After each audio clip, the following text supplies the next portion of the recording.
I like to pour about 1/3 of a bottle at a time. The reason is I want to leave that excess carbonation in the bottle for me to pour the next third. Here's the theory. Carbonation in beer makes the food pop in your mouth. So if you pour the whole bottle in the glass, by the time you get to the end of the glass, it'll be flat and it won't pop the food as much. But if you pour 1/3 of the bottle at a time, you'll drink that. Now you pour the next third in, and you'll be able to keep up with it. George Reisch, brewmaster, Anheuser-Busch.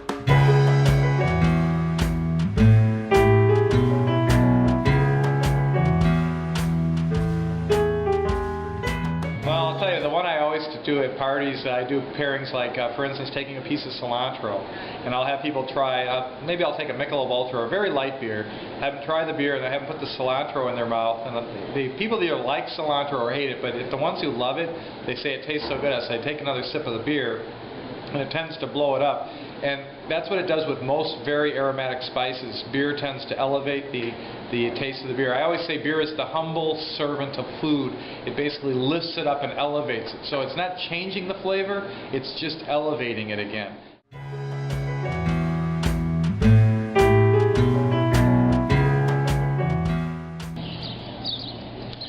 So this soup was actually made with this beer. Usually when we make our soups, the bulk of the liquid that you make the soup with is the beer. Like we have a jalapeno lager soup, which is like 4 bottles of Budweiser are in there for like enough for your whole family.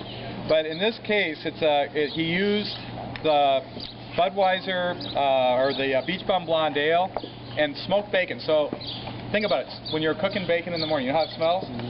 When you're reading a recipe and you're going to have a beer with it, the aspects of the recipe that you remember, like the bacon smells, onions, garlic, cilantro, it's going to pop with the beer. A lot of people are looking for a salad for lunch. It's a natural to do a beer and salad lunch, and the lunch crowd is a new opportunity for beer drinkers.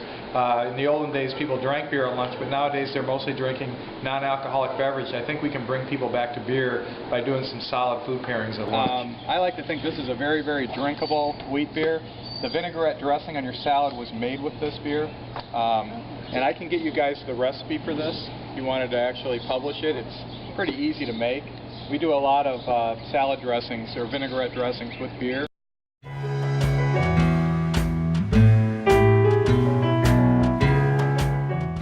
Oh, another unusual pairing you can do is, again, a light beer with a piece of cheesecake. One totally low-calorie beer with a high-calorie piece of cheesecake. And again, I'll have people try the beer, and then they try the cheesecake, and they love it. But with the beer, they get like a cheesecake smoothie in their mouth. It's just absolutely delicious, and they're totally mystified by the whole thing. And then, last but not least, I think the last thing I do is bread pudding. And you put it in a glass, and you pour a beer like Michelob Amber Bock, or we have a blueberry beer called Wild Blue Lager. You pour it over the bread pudding in the glass, and then eat it with a long spoon. So let's enjoy this Amberbock with the Bananas Foster. This is a real winner at the brewery. We serve the Bananas Foster in a tall tulip-shaped glass, and it's absolutely delicious. So enjoy that with the Amberbock, and you'll get the notes of caramel and black malts coming through, and it really pairs well with the vanilla ice cream. This beer with dessert is very natural. It's very, very easy to do, and I think what you're finding is waitstaff. I'm not talking about specialty coffees, but I think what they're finding is that they make more tips if they can sell in beer with the dessert and then follow it up with the coffee. So in other words, beer and dessert followed by a coffee afterwards by itself. Because most people, when they're having coffee with their dessert, they're really not pairing them. They're literally eating their dessert and then drinking their coffee.